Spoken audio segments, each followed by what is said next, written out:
Hi friends, DK this side. दोस्तों, जो लोग भी स्टॉक मार्केट में शॉर्ट टर्म ट्रेडिंग करते हैं या स्विंग ट्रेडिंग करते हैं प्राइस एक्शन एनालिसिस के अनुसार, तो उन्हें हमेशा एक दुविधा रहती है कि इस स्टॉक में मैं लॉन्ग ट्रेड लूं या शॉर्ट ट्रेड लूं। एक दिमाग बोलता है कि ये स्टॉक ऊपर जा सकता है, दूसरे साइड में दिमाग बोलता है कि ये स्टॉक नीचे गिर सकता है। मेरे दोस्तों, स्टॉक मार्केट में या तो स्टॉक ऊपर जाएगा या नीचे जाएगा। जब हम कोई स्टॉक को खरीदते हैं तो कोई बेच रहा है ये समझ के कि वो नीचे गिरेगा, और आप खरीद रहे हैं तो आप सोच रहे हैं कि स्टॉक ऊपर जाएगा। लेकिन दोस्तों, इस दुविधा को खत्म करने का तरीका है, और बहुत सिंपल तरीका है। तो इस ट्यूटोरियल वीडियो में जीरो टू हीरो के हम सीखेंगे सिंपल रूल्स, जिसके तहत पर इस वीडियो को पूरा देखने के बाद आपको ये दुविधा जो रहती है कि लॉन्ग ट्रेड लें कि शॉर्ट ट्रेड लें, ये दुविधा हमेशा के लिए समाप्त हो जाएगी। क्योंकि स्टॉक मार्केट में कंसिस्टेंट प्रॉफिट करने के लिए हमारा स्टैंस जो है, हमारा जो दिशा जो है, वो बहुत क्लियर होनी चाहिए। और वो दिशा कब क्लियर होगी? जब हम कुछ रूल्स को फॉलो करते हैं। तो दोस्तों, वीडियो को अभी से लाइक कर दीजिए, चैनल को सब्सक्राइब कर दीजिए, बेल आइकन को हिट कर दीजिए नोटिफिकेशन के लिए, ताकि आप हमेशा अपडेटेड रहें। चलिए सीखते हैं।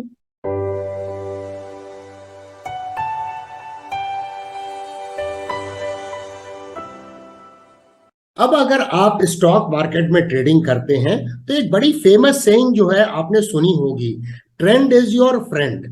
अब दोस्तों, ये कहना तो बहुत आसान होता है, लेकिन इसे इंप्लीमेंट करना बहुत ही दिक्कत वाला काम होता है। तो आज वही हम सीखने जाते हैं।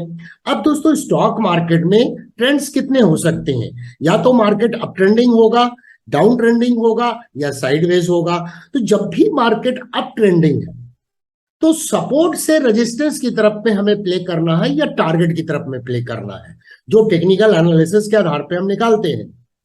और अगर कोई भी स्टॉक डाउन ट्रेंडिंग है तो उस वक्त पे हमें रेजिस्टेंस से सपोर्ट की तरफ प्ले करना है, और या तो फिर टारगेट निकालना है वेव एनालिसिस के अनुसार या अदर टेक्निकल स्टडीज के अनुसार। और जब मार्केट साइडवेज रहे तो हमें कुछ भी नहीं करना है, शांति से बैठना। ये ब्रॉडर रूल्स हमें दिमाग में रखना है दोस्तों, कि कभी भी अप ट्रेंडिंग स्टॉक में हम रेजिस्टेंस से सपोर्ट की तरफ ट्रेड ना करें।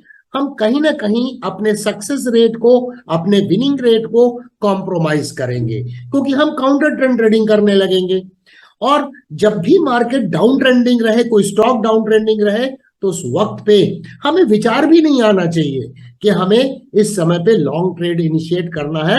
उस समय पे रेजिस्टेंस से हमें सपोर्ट की तरफ खेलना है, या जो टारगेट निकल रहा है उसके अनुसार प्ले करना है।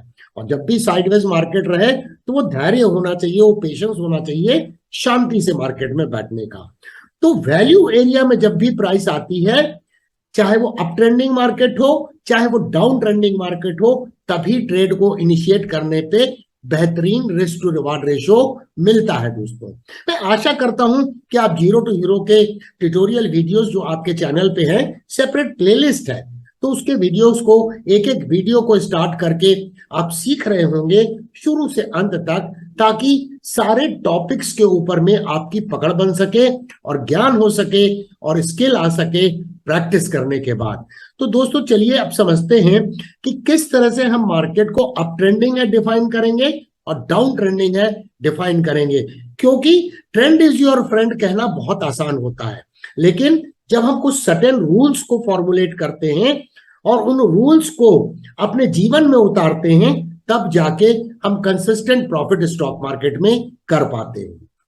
अब मैं आपके साथ सिंपल रूल्स को शेयर करने जा रहा हूं, जो आपको मदद करेगा ये समझने में कि कब मार्केट अप ट्रेंडिंग है और लॉन्ग ट्रेड लेना है, और कब मार्केट डाउन ट्रेंडिंग है और शॉर्ट ट्रेड की अपॉर्चुनिटी को हमें तलाशना है।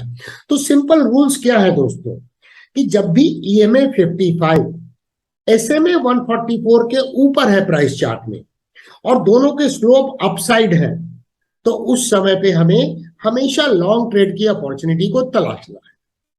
और जब भी इसका उल्टा हो, EMA 55 जब SMA 144 के नीचे है और दोनों के स्लोप डाउनवर्ड है, तब हमें शॉर्ट ट्रेड को इनिशिएट करना चाहिए और शॉर्ट ट्रेड की अपॉर्चुनिटी को मार्केट में तलाशना चाहिए। कई बार दोस्तों मार्केट हमें होलिस्टिकली समझना पड़ेगा, ओवरऑल ट्रेंड मार्केट का क्या है।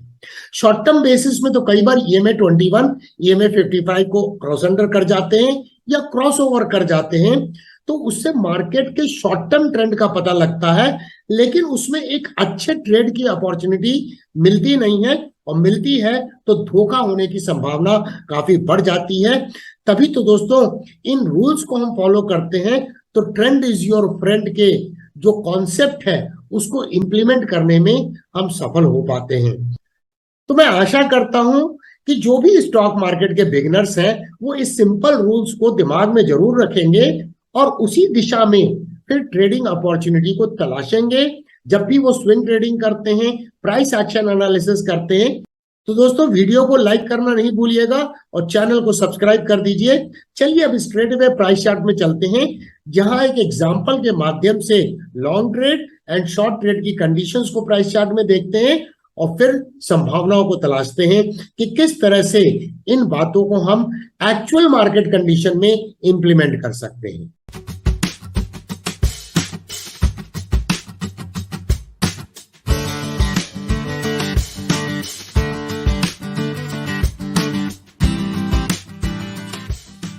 तो पहले दोस्तों मैं ये बता दूं कि ये ब्लू कलर की जो लाइन है वो EMA 55 को रिप्रेजेंट कर रही है, जबकि ये वाली जो लाइन है जो मैजेंटा कलर है वो SMA 144 को रिप्रेजेंट कर रहा है। अब यहाँ देखिए, पहले ये एक नाइस अप ट्रेंडिंग स्टॉक था जहां पर EMA 55 और SMA 144 का स्लोप जो है वो इंक्लाइंड अप क्लियरली नजर आ रहा है हमें। अब अगर हम जीरो टू हीरो से सीख रहे हैं, जो सेपरेट प्लेलिस्ट है आपके चैनल में, तो यहाँ पर पैटर्न ट्रेडिंग एक अलग चीज होती है। तो यहाँ पर देखिए क्लियर कट हमें डिस्ट्रीब्यूशन पैटर्न बनता हुआ नजर आया, जिसने इंडिकेट किया कि अब डाउन ट्रेंड की शुरुआत होने वाली है। मैं आपको ड्रॉ करके दिखाता हूं। ये देखिए लेफ्ट शोल्डर था, प्राइस यहाँ आई, हेड का फॉर्मेशन किया, और ये आप देखिए नाइस एक राइट शोल्डर का ब्रेकडाउन हुआ और ब्रेक अवे गैप के साथ में ब्रेकडाउन हुआ। तो अब पैटर्न ट्रेडिंग हमें करना था, तो यहाँ देखिए हम इसका टारगेट निकाल लेते हैं और इस पॉइंट से ब्रेकआउट हुआ। तो ये देखिए इसका टारगेट पहला आ रहा था, यहाँ पर ये अचीव हो गया, उसका सेकंड टारगेट भी यहाँ अचीव हो गया, इनफैक्ट थर्ड टारगेट भी अचीव हो गया। तो फिलहाल आज चर्चा का विषय वो नहीं है, हमारा चर्चा का विषय है कि इस जगह पे आप देखिए EMA 55 ने SMA 144 को क्रॉस अंडर किया। इस जगह पे देखिए स्लोप EMA 55 का तो इंक्लाइन डाउन था, डाउनवर्ड था, लेकिन SMA 144 अभी भी फ्लैट नजर आ रही थी। तो यहां पर मैं पहले इन टारगेट्स को हटा देता हूं। तो यहां देखिए फ्लैट नजर आ रही थी, लेकिन यहां पे कोई ट्रेडिंग अपॉर्चुनिटी नहीं थी। इसके बाद क्या हुआ, यहां देखिए स्लोप इसका नीचे डाउनवर्ड होना चालू हुआ।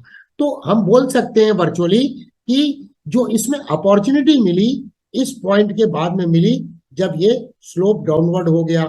तो अब देखिए यहाँ पर ये जो जैसे ही डाउन ट्रेंडिंग था, मार्केट का structure lower highs and lower lows का बन गया। जैसे ही ये पुल बैक हुआ और यहाँ पर हमने क्या चेक किया, EMA 55 का स्लोप डाउनवर्ड है, इसका भी स्लोप डाउनवर्ड है SMA 144 का।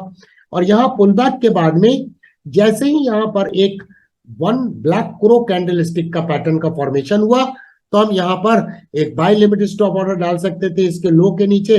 नेक्स्ट डे देखिए ट्रिगर हुआ, ऑल्दो बुलिश कैंडल बनी लेकिन ट्रिगर हुआ, हमारा एक छोटा सा स्टॉप लॉस रहता स्विंग हाई के पास में, तो हम यहाँ रिस्क ले रहे हैं। देखिए एक सफलतम ट्रेड साबित हुआ, यहाँ में 1:2 का रिस्क रिवार्ड रेशो जो इनफ होता है स्विंग ट्रेडिंग के लिए, वो हमें मिल गया। अब क्या हुआ दोस्तों, जैसे जैसे आगे बढ़े, यहाँ EMA 55 ने SMA 144 को क्रॉस ओवर कर लिया। अब इस जगह पे हमें अपॉर्चुनिटी लॉन्ग ट्रेड की ढूंढनी है। अब शॉर्ट ट्रेडिंग वाला फेज जो था वो समाप्त हो गया है। अब इस जगह पे देखिए ये फ्लैट था, यहाँ पर एब्सोल्युटली फ्लैट था। अब कहां से, इस जगह से देखिए इसका स्लोप टर्न होना चालू हुआ। तो अब यहाँ पर ये पॉइंट था जहां पर EMA 55 और इसका दोनों का स्लोप अपवर्ड था। तो अब इस जगह पे हमें क्या अपॉर्चुनिटी मिल रही है, तो इस जगह पे अगर हम देखें तो हमें मल्टीपल अपॉर्चुनिटी का इस फेज के बाद में अब यहाँ देखिए जब करेक्शन हुआ तो प्राइस ने सपोर्ट लिया EMA 55 पे। क्या हमें कोई और कॉन्फ्लुएंस नजर आ रहे थे? अगर मैं यहाँ पर हॉरिजॉन्टल लाइन खींचूं तो ये देखिए यहाँ पर प्राइस ने कंसोलिडेट किया था, ये डिमांड एरिया में गैप डाउन ओपन हुई और ये गैप डाउन कैंडल के हाई के ऊपर में हम बाय लिमिट स्टॉप ऑर्डर डाल सकते थे और उसी कैंडल के लो से थोड़ा सा नीचे हमारा स्टॉप लॉस रहता। देखिए फर्स्ट बेहतरीन ट्रेड साबित हुआ। फिर प्राइस में करेक्शन हुआ और प्राइस ने फिर इस डिमांड जोन में सपोर्ट लिया। अब इस जगह पे bottom number 1, bottom number 2, bottom number 3 और फिर यहाँ पर हमने क्या देखा कि एक कैंडल बनी और ये कैंडल, ये आप कैंडल देखिए इस जगह पे, मैं चार्ट को थोड़ा सा बड़ा करता हूं। इस जगह पे कैंडल को देखिए, ये एक वन वाइट सोल्जर का फॉर्मेशन करती हुई नजर आ रही है। तो यहाँ पर हम फिर से वन वाइट सोल्जर के हाई के ऊपर में एंटर करते और यहाँ पर स्विंग लो जो था यहाँ पे हमारा स्टॉप लॉस रहता। फिर देखिए एक बेहतरीन ट्रेड साबित हुआ ये, जहां पे हमें 1:2 का रिस्क रिवार्ड रेशो मिल गया।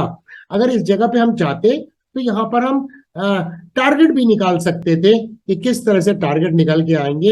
यहाँ देखिए मल्टीपल बॉटम है और यहाँ अपेक्स का ब्रेकआउट हुआ, तो ये अपेक्स था इसका और इसका अपेक्स का ब्रेकआउट हुआ। तो इस आधार पे अगर हम टारगेट को निकालने की कोशिश करें, ये देखिए टारगेट इसका यहाँ निकल के आ रहा था, अचीव हुआ। सेकंड टारगेट यहाँ निकल के आ रहा था, ये भी अचीव हुआ। तो जब भी करेक्शन मिलेगा उस कंडीशन में जहाँ EMA 55 SMA 144 के ऊपर है और दोनों को स्लोप इंक्लाइंड अप है, इस जगह देखिए फिर करेक्शन हुआ, फिर प्राइस ने यहाँ कंसोलिडेट किया और कंसोलिडेशन बैंड से प्राइस बाहर आई और यहाँ पर हम क्या देखते हैं, एक गैप डाउन ओपनिंग हुई कैंडल की और इस कंसोलिडेशन बैंड के, तो इस कैंडल के ऊपर में हम एंट्री कर सकते थे। अनफॉर्चुनेटली सीधा मार्केट गैप अप ओपन हुआ तो ये हमारी एंट्री ट्रिगर नहीं होती, तो यहाँ अनफॉर्चुनेटली हमारी एंट्री ट्रिगर नहीं हुई। तो इस जगह पे हम बाय लिमिट स्टॉप ऑर्डर डाले भी होते तो ये ट्रेड हमको मिल नहीं पाया, ऑल्दो प्राइस ऊपर गई लेकिन ट्रेड नहीं मिल पाया। तो ऐसा तो मार्केट में होगा। इसके बाद देखिए फिर यहाँ पर एक करेक्शन हुआ और इस जगह पे इसका स्लोप डाउनवर्ड था और यहाँ से ये स्लोप टर्न होना चालू हुआ। तो जब ये कैंडल बनी वन वाइट सोल्जर, तो इसके हाई के ऊपर में हम बाय लिमिट स्टॉप ऑर्डर डाल सकते थे और इसका यहाँ पर लो जो है वो हमारा स्टॉप लॉस होता। फिर देखिए एक बेहतरीन ट्रेड साबित हुआ। अब आगे बढ़ते हैं। आगे देखिए जब भी यहाँ पे जो भी करेक्शन हो रहे हैं प्राइस वैल्यू जोन में नहीं आ रही है, EMA 21 से काफी दूर है, लेकिन इस जगह पे जब करेक्शन हुआ तो यहाँ देखिए प्राइस EMA 55 के नीचे गई और एक बुलिश पियर्सिंग का फॉर्मेशन हुआ।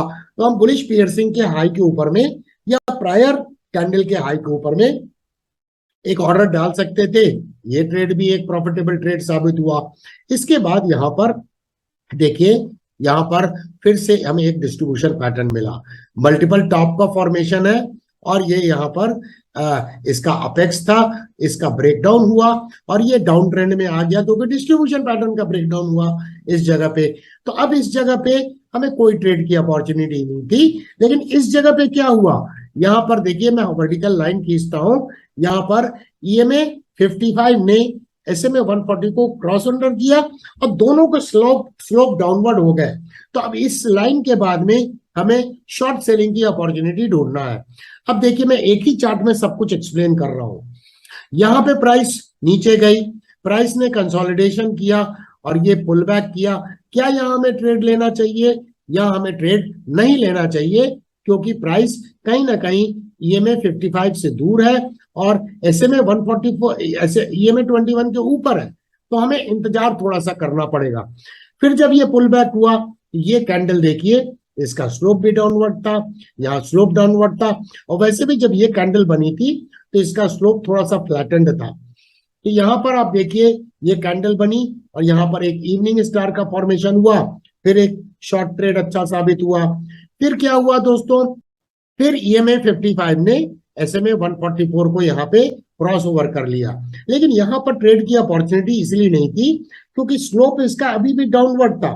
क्रॉस ओवर तो कर लिया था इस जगह पे, लेकिन इस जगह पे मैं वर्टिकल लाइन मार्क कर रहा हूं, ये पॉइंट को ध्यान से देखिए, यहां से स्लोप इसका अपसाइड टर्न होना चालू हुआ और EMA 55 का भी स्लोप ऊपर चालू हुआ। तब इस जोन के बाद में जब ये करेक्शन हुआ और करेक्शन के बाद में आप देखिए यहां पर प्राइस ने सपोर्ट लिया एक critical moving averages EMA 21 EMA 55 के जोन में। तो ये जो बुलिश कैंडल बनी इसके हाई में हमारी एंट्री ट्रिगर हुई और देखिए स्टॉप लॉस छोटा सा था और एक अच्छा ट्रेड साबित हुआ। फिर दोस्तों यहाँ करेक्शन हुआ, करेक्शन के बाद प्राइस ने EMA 21 पे सपोर्ट लिया। इस समय पे SMA 144 EMA 55 के स्लोप अपवर्ड इंक्लाइन थे, ये अच्छा ट्रेड साबित हुआ। छोटा सा स्टॉप लॉस था, बुलिश पिन बार बना और बुलिश पिन बार के ऊपर में हाई के ऊपर में हम बाय लिमिट स्टॉप ऑर्डर डाल सकते थे, ये ट्रेड अच्छा साबित हुआ। तो इस तरह से दोस्तों मैं आपको एग्जांपल देना चाहता था कि जब ये स्लोप अपसाइड रहे, यहाँ देखिए फिर ये स्लोप अपसाइड था दोनों मूविंग एवरेजेस का। ये करेक्शन के बाद यहाँ पर देखिए हमें एक वन वाइट सोल्जर का फॉर्मेशन बना और इसके हाई के ऊपर में हम अगर अपना buy limit stop order GTT order डालते तो एक बेहतरीन ट्रेड साबित हुआ। तो मेरा कहने का तात्पर्य है कि जब भी लॉन्ग ट्रेड की अपॉर्चुनिटी तलाशें, जब EMA 55 SMA 144 के ऊपर हो और स्लोप दोनों के अपसाइड इंक्लाइंड हो। जब EMA 55 SMA 144 के नीचे हो और दोनों के स्लोप डाउनवर्ड है, जैसा अभी एग्जांपल में देखा, तब शॉर्ट ट्रेडिंग की अपॉर्चुनिटी तलाशना है। तो हमारे मार्केट का स्टैंस बहुत क्लियर होना चाहिए। जब हम इस तरह के ट्रेड को पकड़ना चालू करते हैं जहां पर मार्केट में ये स्लोप अपसाइड मूव कर रहे हैं दोनों मूविंग एवरेज के, और इसे शॉर्ट टर्म ट्रेंड जो रिवर्स हुआ है, जो एक कॉम्प्लेक्स करेक्शन हो रहा है, ये करेक्शन है ना कि कोई ट्रेंड में चेंज आया है। तो ऐसे समय में हमें एक बड़े प्रॉफिट की संभावना कम हो जाती है और धोखा होने की चांसेस बढ़ जाते हैं। तो दोस्तों मैं आशा करता हूं कि आपको ये ट्यूटोरियल वीडियो से वैल्यू एडिशन मिला होगा।